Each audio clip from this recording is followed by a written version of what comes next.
Lisa Blackpink dodol kripik. Tarik. Slap.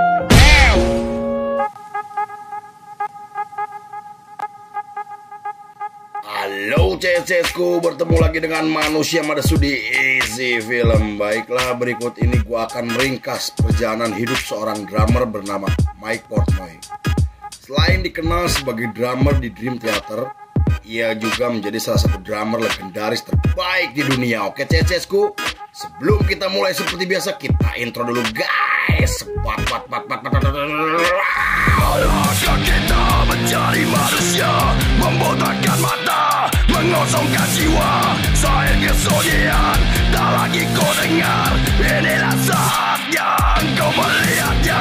Ikutlah bersamaku, berjalan bersamaku, dengan apa yang membara, dengan asap bermakna. Marilah harapan jadi kenyataan.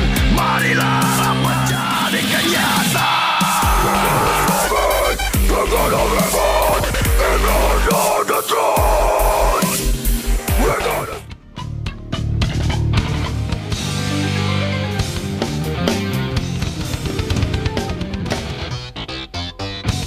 Scene dibuka oleh seorang pria bernama Michael Stephen Portnoy atau yang lebih dikenal sebagai Mike Portnoy. Ia lahir pada 20 April 1967 di New York, Amerika dan memiliki adik perempuan bernama Samantha Portnoy. Sejak kecil, Mike bersama adiknya dibesarkan oleh keluarga Yahudi yang sangat taat terhadap agama. Ayahnya Howard Portnoy sebagai orang DJ yang bekerja di stasiun radio di New York. Meski begitu, nama ibu kandungnya tidak diketahui publik dan sengaja dirahasiakan sampai hari ini. Hal itu bukan tanpa alasan karena menurut beberapa sumber, setelah orang tuanya bercerai pada tahun 1971, sang ibu pergi meninggalkan keluarganya dan menjalin hubungan dengan pria lain. Namun terlepas dari perceraian kedua orang tuanya, konon sang ibu sering mengunjungi kedua anaknya hingga pernah membawa sang adik untuk tinggal di rumahnya. Mike juga sesekali menginap di rumah ibunya meski sempat risih dengan pacar ibunya. Beberapa tahun kemudian ketika Mike berusia 9 tahun, ia pindah ke California setelah ayahnya bekerja di stasiun radio Amerika yang sangat terkenal. Ia kemudian menempuh pendidikannya di sekolah kelas menengah hingga mulai menyukai musik atas dorongan dari sang ayah. Ia juga sering memutarkan piringan hitam milik ayahnya untuk mendengarkan beberapa band ternama seperti Queen, Led Zeppelin, The Who, The Beatles, dan masih banyak lagi. Bahkan ketika Mike masuk ke bangku SMP, ia mengambil kelas musik dan diajari bermain drum oleh Pat Lynch, guru kesayangannya, dan kemudian bergabung dengan band sekolahnya yang dibentuk oleh teman sekelasnya.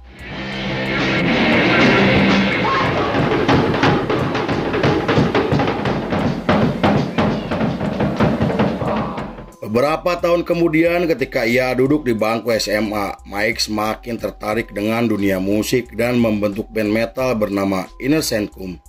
Mereka kemudian merekam demo pertamanya untuk menunjukkan jika mereka sangat serius dalam bermusik. Namun pada 16 November 1984, Mike mendengar kabar jika ibunya meninggal dunia akibat kecelakaan pesawat bersama pacarnya.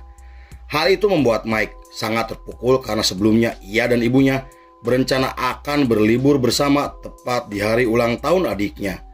Lalu setelah lulus sekolah dengan nilai yang sangat memuaskan, ia mendapatkan beasiswa untuk melanjutkan kuliah di universitas musik yang cukup ternama. Selama kuliah, Mike dikenal sebagai orang jenius yang sangat disukai oleh para dosennya dan bertemu dengan John Petrucci juga John Mayong yang kemudian menjadi sahabat baiknya. Saking dekatnya mereka akhirnya memutuskan untuk membentuk band bernama Majesty. Namun, setelah menulis demo pertamanya pada tahun 1986, mereka dituntut oleh band Majesty asal Las Vegas atas pelanggaran hak kekayaan intelektual dan diminta untuk segera mengganti nama bandnya jika tidak ingin dilaporkan ke pengadilan. Karena tidak ingin terlibat dengan masalah hukum, Mike akhirnya mengganti nama bandnya menjadi Dream Theater yang diambil dari nama gedung teater kecil yang terletak di California.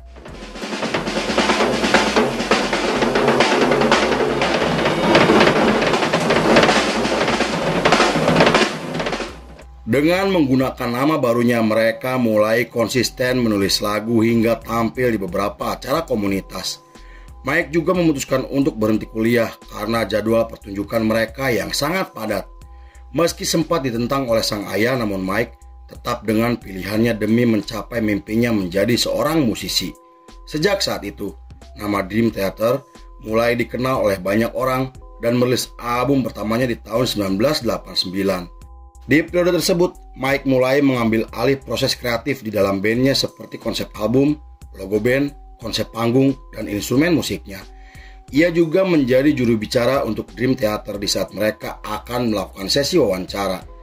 Meski ia mengaku bukan seorang leader, namun ia memiliki peran penting untuk keberhasilan bandnya. Selama periode 90-an, namanya mulai dikenal oleh komunitas bawah tanah karena permainan drumnya. Ia juga digambarkan oleh para jurnalis sebagai orang jenius di bidang musik karena mampu menciptakan hal baru dan unik dengan ide kreatifnya. Atas pencapaian besar yang luar biasa, pemilik label bernama Derek menawarkan kontrak 7 album untuk Dream Theater yang langsung diterima dengan senang hati. Sejak saat itu, ketenaran Dream Theater mulai meningkat hingga menjadi band yang sangat dikagumi oleh para remaja di Amerika. Bahkan setelah Dream Theater merilis album keduanya di tahun 1992, mereka kemudian muncul di MTV untuk pertama kalinya yang membuat lagu mereka diputar di seluruh radio Amerika. Namun di balik kesuksesan yang telah mereka dapatkan, mereka mulai terjerumus ke dalam lingkaran hitam di mana Mike mulai mengkonsumsi alkohol dan narkoboy hingga menjadi seorang pecandu. Mike juga mulai mentato tubuhnya untuk menunjukkan kepada semua orang jika dirinya sangat mencintai karya seni.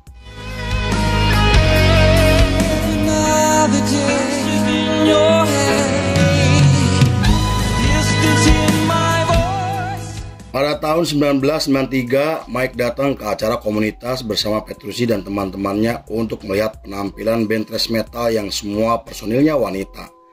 Di sana ia terpesona dengan seorang gitaris perempuan bernama Marlene Apuso yang menurutnya sangat luar biasa. Saat itu Mike menanyakan Marlene kepada Petrucci yang telah mengenalnya dan menemui Marlene di belakang panggung untuk berkenalan.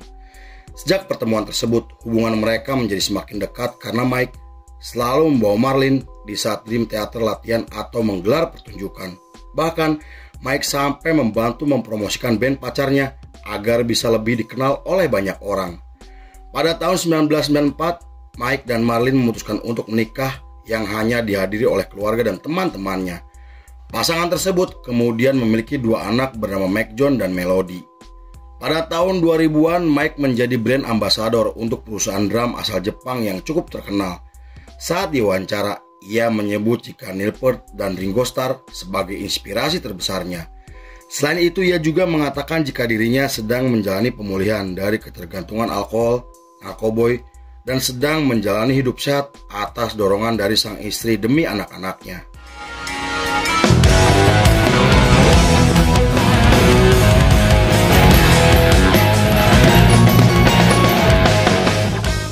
Di sisi lain, Mike menjadi produser musik untuk beberapa band metal dan membentuk band project bersama John Petrucci. Bersama band tersebut, ia menjadi leader, sekaligus basis dan sering bertukar peran bersama Petrucci. Meski saat itu mereka sibuk dengan jadwal Dream Theater, namun Mike dan Petrucci tetap meluangkan waktu untuk tampil bersama band proyekannya. Pada tahun 2008, Mike bersama Dream Theater menggelar tur besar bersama 3 band lainnya. Meski tidak menggunakan dana dari sponsor, namun acara tersebut berhasil sukses dan menarik ribuan penonton termasuk para penggemarnya. Konon, Mike sampai menyumbangkan sebagian penghasilannya untuk membantu panti rehabilitasi di seluruh Amerika. Hal itu ia lakukan karena ia ingin membantu banyak orang agar bisa keluar dari kecanduan narkoboy sama seperti dirinya. Di periode tersebut, Mike dianggap sebagai orang yang mudah bergaul dan ramah kepada semua orang. Ia juga memiliki hubungan dekat dengan penggemar militannya dan tak segan untuk menemui para penggemarnya. Namun menurut beberapa media, Mike pernah terlibat perselisihan dengan sesama musisi yang pernah meremehkannya dan dianggap memiliki emosi yang selalu meledak-ledak. Terlepas dari sikapnya yang temperamental, namun Mike telah menjadi salah satu penulis lagu dan produser untuk 6 albumnya. Karena itu ia mendapatkan 31 penghargaan sebagai drummer terbaik hingga dilantik ke dalam Modern Hall of Fame dan menjadi orang kedua yang meraih penghargaan tersebut. Bahkan para jurnalis sampai memasukkan namanya ke dalam daftar sebagai drummer berpengaruh bersama beberapa drummer legendaris lainnya.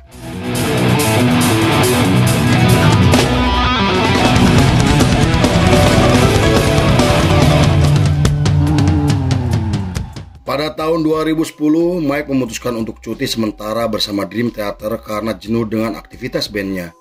Ia kemudian menggarap proyek lainnya hingga menjadi drummer Avenged Sevenfold untuk menggantikan Dave yang telah meninggal dunia.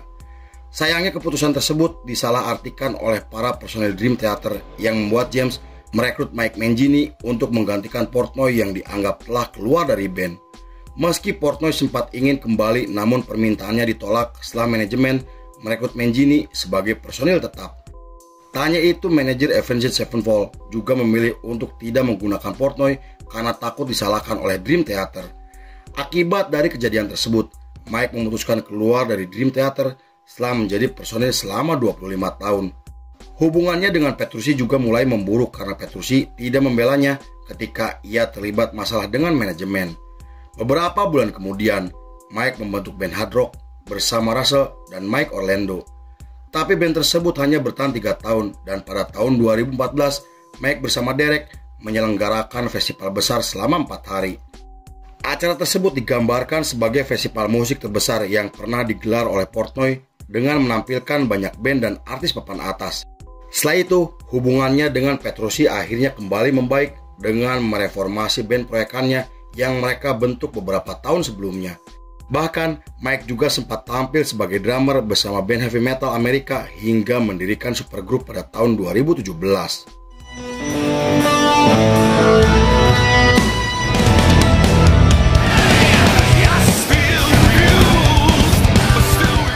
Pada tahun 2019, Mike mulai aktif di media sosial dengan mengunggah video dirinya sedang bermain drum.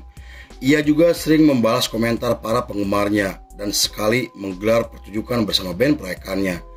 Kemudian ketika Mike diundang di acara podcast, Mike menceritakan pengalaman pribadinya hingga membahas tentang kematian ibunya dan mengatakan jika salah satu lagu ciptaannya terinspirasi dari kematian sang ibu 35 tahun yang lalu.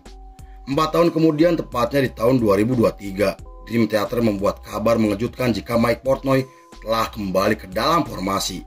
Hal itu langsung menggemparkan industri musik Amerika hingga diliput oleh banyak media internasional.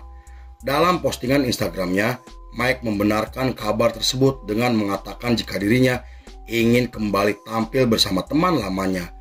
Ia juga membocorkan tentang album baru Dream Theater yang akan segera dirilis setelah menggelar tur Asia dan tampil di Bangkok untuk pertama kalinya. Sampai saat ini, Mike Portnoy masih aktif dan terus konsisten membuat karya terbaiknya. Ia juga dianggap sebagai seniman jenius karena telah memenangkan banyak penghargaan sebagai drummer terbaik. Meski banyak orang menyebutnya sebagai legend, namun Mike menolak dengan mengatakan jika dirinya belum pantas mendapatkan julukan tersebut. Lalu film pun selesai. We come from Whitehall. Get your phones out, man. I mean everyone.